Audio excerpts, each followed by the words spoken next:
Today we're going to talk about another book, notes, article, and with that also about the author and a little bit more about that. It's going to be amazing. It's probably going to be about more like business things and maybe even marketing, because most often or sometimes it is like something that's correlating with each other. But yeah, we're going to go through that, and I'm going to tell you the title. Yeah, it's called the title. I'm going to tell you the title after the intro, as always. Not quite as always, but there is most often something after the intro, But yeah, with that being said, hello, welcome back to the next episode of the Self-Development with Tactics podcast, and I am really looking forward to going through this. But before I even go through this, I do want to just, talk about a few things. It's going to be just 30 seconds. I'm going to give myself 30 seconds. So the first thing is the podcast. It is a podcast, and it is also YouTube video. So you can choose between those two, whatever you like the most. Then notes. It's the most important one. I do forget about it, but please check out the link in the description. It is just leading you to a Google Drives folder where there's actually summaries of all the episodes that I went through. All the episodes that I went through, which included some articles, because I'm always highlighting certain parts of them, and these are then going to be in this PDF. Then the last thing is the music. If you want to have some background music, then please check out the fourth link, third section. But yeah, let's actually go through it. And I'm really interested in that. And we're gonna go straight ahead to the author, and the author is Youngme Moon. I do, by the way, hope that I've pronounced it correctly. And this is a picture, just to show you a little tiny bit bigger. Youngme Moon speaking in 2010. And I'm going to read this small little introduction of her. Youngme Moon is a Donald K. David professor of business administration at Harvard Business School. At HBS, Professor Moon has held numerous leadership positions, including Senior Associate Dean for the MBA program, Senior Associate Dean for Strategy and Innovation, and has launched a number of strategic innovations such as the MBA field curriculum and the HBX learning platform. She has received the HBS Award for Teaching Excellence on multiple occasions and currently offers one of the most popular courses in the MBA program. She's also the inaugural recipient of the Hellman Faculty Fellowship awarded for distinction in research. So she's definitely a very accomplished woman, which is something that I do appreciate, because I'm unfortunately often talking about men. I'm often just talking about men and books that are written by men and whatnot, which is something that's like, I do want to talk about some women as well. And I do want to also go through a little bit of her biography, because it might be important. It might be also quite relevant since we are reading a book of her. She wrote the book, and therefore there might be like some nuances that can be somehow correlated or caused by her biography. Youngme Moon serves on the board of directors of Unilever, which is fucking insane. A leading global consumer goods company. I don't know what's not a part of Unilever. There's so many companies, so incredibly many companies, it is insane. We could even go through a list of them. We might, we might. Is there actually a link to Unilever? No, there is not. Anyway, Rakuten, one of Asia's most prominent e-commerce companies, but it is also quite huge actually in Austria as well. It's prominent, people know it, but it's probably not going to be as huge as it is in Asia, I guess. Sweetgreen, a fast casual salad chain, and Warby Parker, a leading online eyeglasses retailer. Moon received her MA and PhD from Stanford University and her BA from Yale University. Prior to joining Harvard Business School, she was on the faculty at Massachusetts Institute of Technology, so the MIT. But yeah, let's actually get to the book. I do hope, by the way, that this small little icon thing on the left side of the screen is not bothering you, because it's bothering me actually quite a bit. But yeah, this is a book summary by Nate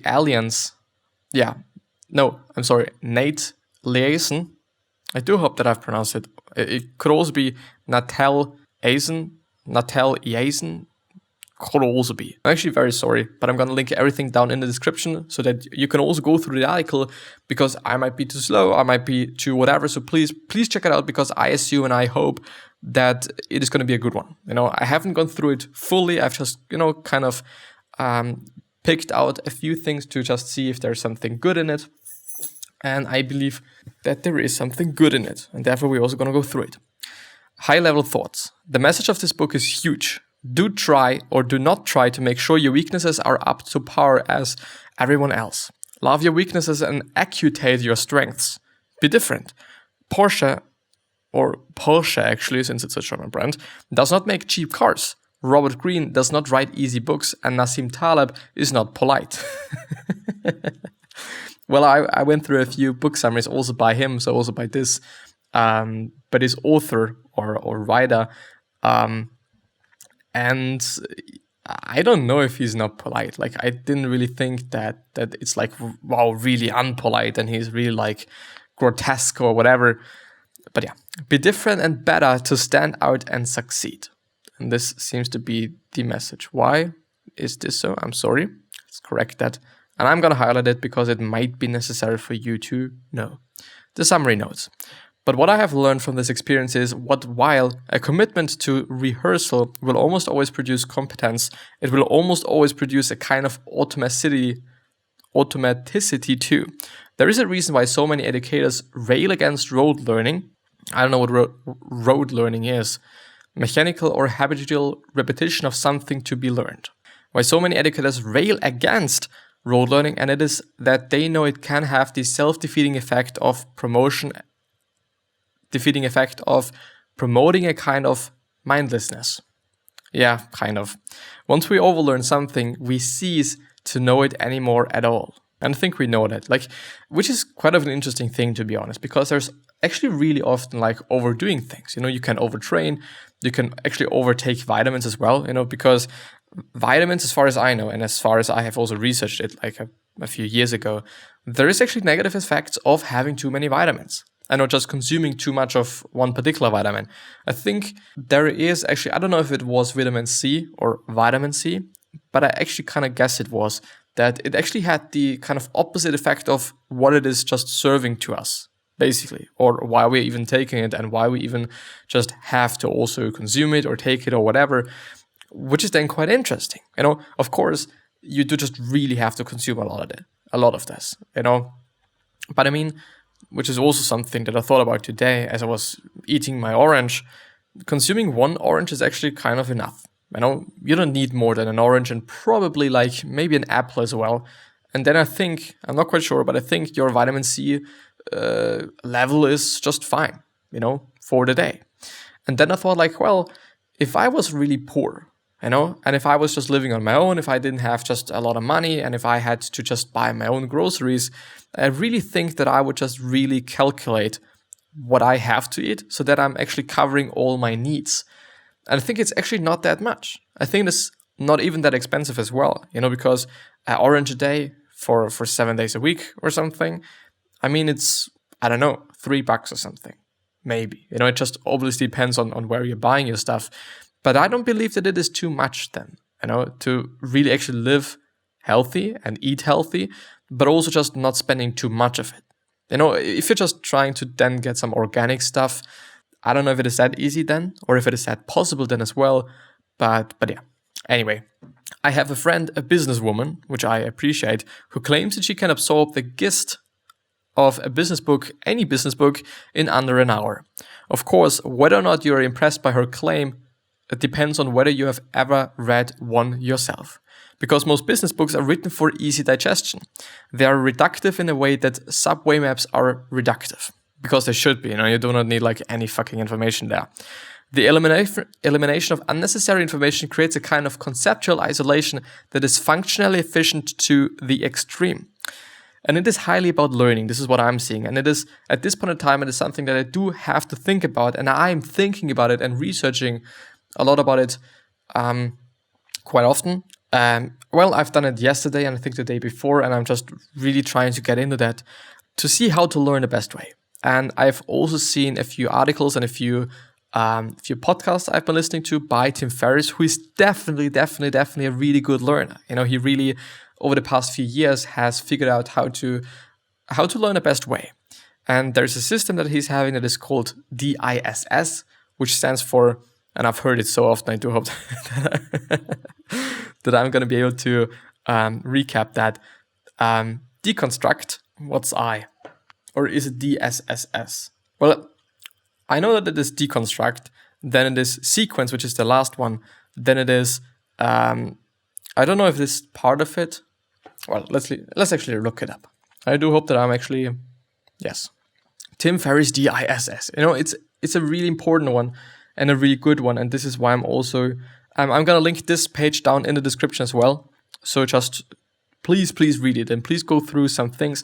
I might also be actually talking about it in a later episode, but I do just want to kind of prepare that a little bit more because it is something that's incredibly interesting and incredibly valuable, at least in my point of view. So let's see. The first point is deconstruction.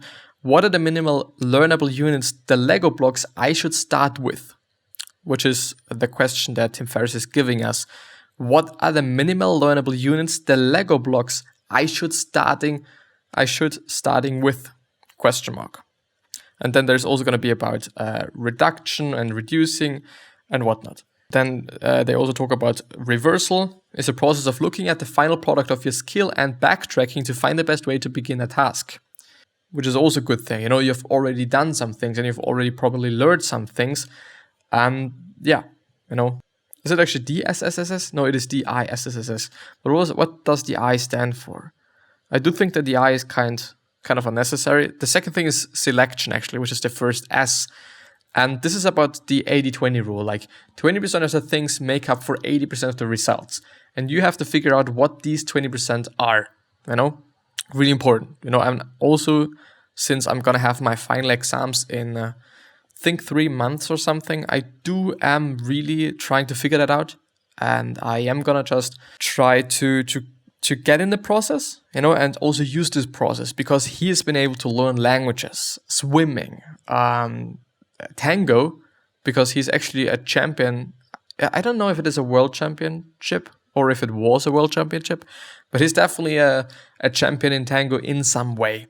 But I think it's actually been worldwide, as far as I know, by using these techniques. The second one is sequencing, which is in what order should I learn the blocks? How does it make sense? And it is not always going to be from like the beginning to the end, because he also talked about somebody learning chess. I don't unfortunately remember whom it was, but he learned chess. But he didn't just begin with the openings, but he ended with the endings. So how to end a match, how to win in the quite end. And it's quite interesting. So it's not always from the beginning. You shouldn't always start with the beginning. Then stakes, which is probably going to be the last one, I guess. Can I? No. How do I set up stakes to create real consequences and guarantee I follow the program? Which might just be about motivation. But I guess if it is about like something that you have to learn because it is about exams, or if it is about tests, which is quite not the optimal scenario or optimal situation to be in, because there's a lot of pressure. And if there's a lot of pressure, then I don't know if you're able to learn that well compared to when you're not having so much pressure, and also pleasure in the end as well. But how can you just keep yourself accountable? And are there some ways?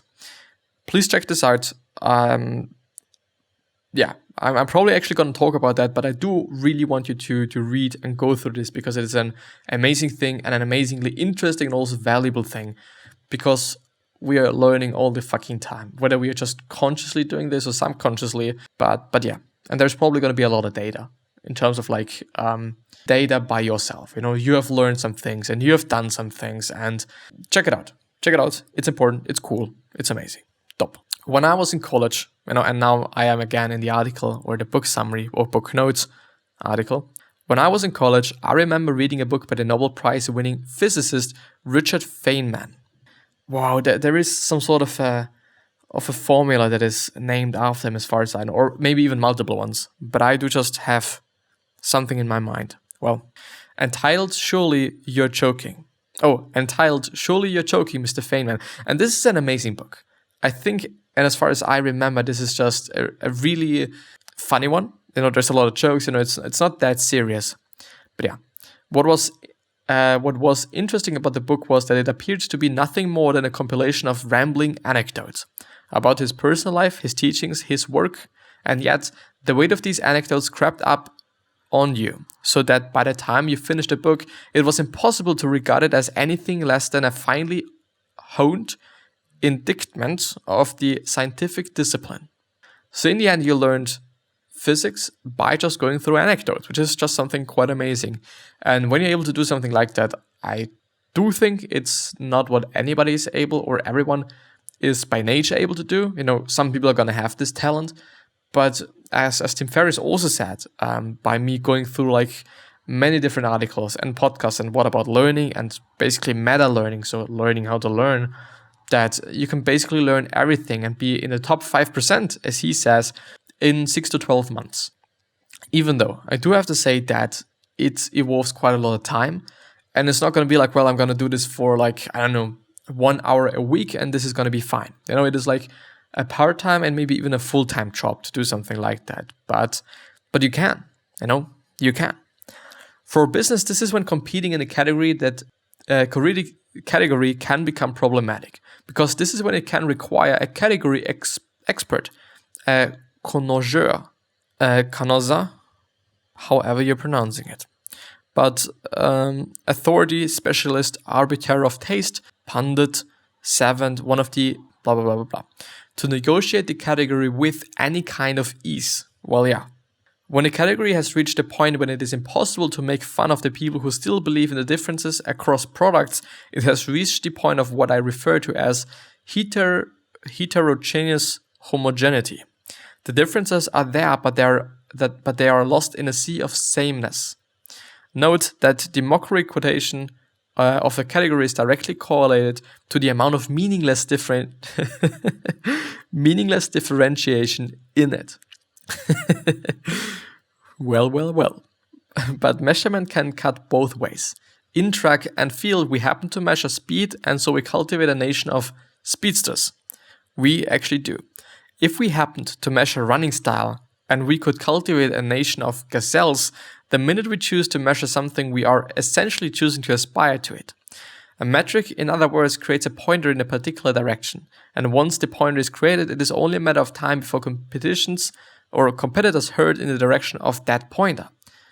Yes, of course, and I think this is also something that is applicable to parenting, to leading a company, actually quite everything that has something to do with leadership, because if you're pointing towards being nice, being honest, and being a good person, your kids are also going to do that. If there is some way, and if there is some reason why people then going to do this, in terms of like that there is going to be a reward, that this is something that you are praising then, because of course, if you're like, if your kid is hitting somebody, or if your kid is just doing some dumb shit and you're like, wow, you did this in a really good way, it's super, please do this again, then this kid is gonna do that again. But if you're just ignoring this kid then, and if you're just really like, I don't like that, this is not something that you should be doing.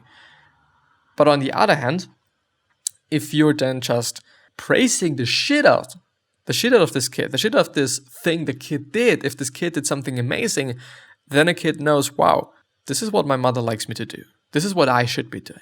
And I think this is always the case for every single situation which has something to do with maybe also education. Since, if you're in a classroom, your teacher is somehow also kind of raising you. Because, if you're having certain values as a teacher, your students do have to conform to them, basically.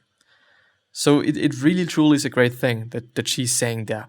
Another way to say this is to say that a competitive metric, any competitive metric, tends to bring out the herd in us. Yes, quite. The dynamic can be likened to the observer effect in physics, only applied to with too little foresight. The act of measurement changes the behavior of the thing being measured. The act of measurement changes the behavior of the thing being measured. Yes, kinda. Once you start measuring something, once you start thinking about things differently, I think that you're also going to act about them differently. Kind of. This is what I think about. This is why if you're looking for a compromise solution, then yes, take a poll, conduct some research, survey the people. But if you're looking for a unique solution, the last thing you should do is ask for a vote. Well, important. Should I actually go through the whole one, or should I just stop here and this is quite it? Because I do not want to have that long episodes, I do not. maybe we can rehearse the things that, well, but this is also quite unnecessary, kind of. I do want to go through another one that I didn't really understand. I think it's been this one. When a category has reached a point when it is impossible to make fun of the people who still believe in the differences across products, it has reached the point of what I refer to as heterogeneous homogeneity. The differences are there, but they are lost in a sea of sameness. Note that the mockery quotation of a category is directly correlated to the amount of meaninglessness differentiating in it. I don't quite understand it. I would have to deconstruct it and just then see. For business, this is when competing in a category can become problematic, because this is when it can require a category expert, blah blah blah blah, to negotiate the category with any kind of ease. It's like this when competing in a category can become problematic. Like, it's always going to be the problem that I've also been talking about before is that when you are actually in a category, then it is always going to be more difficult, because it's probably going to be a category where you're already having some competitors. And this is the whole problem, because if you're just able to create a new category, which is easily done by just making something for a specific group of people that do just want to have this certain thing and nothing else, you're having a new category. It's like you're probably having a just main category, like, okay, this is cat food, but then you're having cat food that's vegan, and then you just come up with a new idea that's cat food that's vegan and paleo and also with low GI index. This is totally about marketing now, because cats don't fucking care about that, probably. They would just like to have some mice, but yeah, anyway. But then you have a new category. Or you're just doing something like, okay, this is cat food, but you can also use it for your dog. It's like just something in between for people that are having cats and dogs. It's not going to be for everyone, but it's going to be for people that have cats and also dogs. Maybe there's also fish food as well for people that have cats, dogs, and fish. I don't know if this is practically working, but this is just some way to think about it. And once you're having your own category, you're the first one and there's no competitor. There's nothing to negotiate. There's nothing to think about. You're the only one until somebody comes and just, comes into your category and does the same shit and whatnot. But in the end, you're the only one, which is then quite amazing, because being the first one in a category is always a good thing, because you're having an advantage, which is being the first one, more time, probably also more knowledge, probably also more time in terms of development and all these things. Like, overall, it is a good idea, and it is always a good idea to basically just create something for a relatively small amount of people, which is then going to grow to the quote-unquote majority. Because I think in the first beginning, the iPhone wasn't for everyone, and not everyone wanted to have an iPhone. But in the first beginning, a few people were interested in that and bought it and dealt with it, whatever. But then they just got other people to also use it, because it became mainstream, But in the first beginning, it's definitely not been mainstream. But yeah, this episode is now ending, I guess. I hope you've liked it, because I have liked it. And I do see that I should kind of prepare them a little bit more, because I think it is just a tiny bit better than just, talking about something, I guess. I do have a feeling, I really do have a slight feeling. Anyway, I wish you the best health, happiness, and also success, and also hope that you're going to remind yourself when you're going to be remembered, which basically means your legacy, and basically means just being a nice person and then being remembered as a nice person. On the other hand, I'm having 3 questions for you, which are: why are you here? What are you trying to change? And what is bothering you the most, which is the last one. Thank you very much. I do really appreciate it. I really do appreciate you being here and you doing... you clicking on the video and you staying here. I tremendously appreciate that. I really, really, really, really do. But yeah, I'm going to see you the next time, I at least hope. So maybe even consider subscribing to the podcast and or to the YouTube channel. I would appreciate that. But I'm going to see you the next time. Bye. So far. But because it's just loading and I can't end the episode right now, I am gonna talk about some things. I've really liked the book so far, even though it's kind of a difficult thing if you're going through something the first time, which is also one of the reasons why going through it prior to recording the episode is also a good thing, because I'm not gonna, I'm not gonna read so shitty or in such a shitty way, but it is fine. It's at least fine with me and for me. But I really look forward to tomorrow when finishing up with this one, because I guess there's even more. But I do just wonder what I should be doing in the next episode. But I'm gonna figure it out, because now I can end the episode. I'm gonna see. I'm gonna see you the next time. Thank you a lot. Really, really, really a lot. Like really, a lot. Thank you.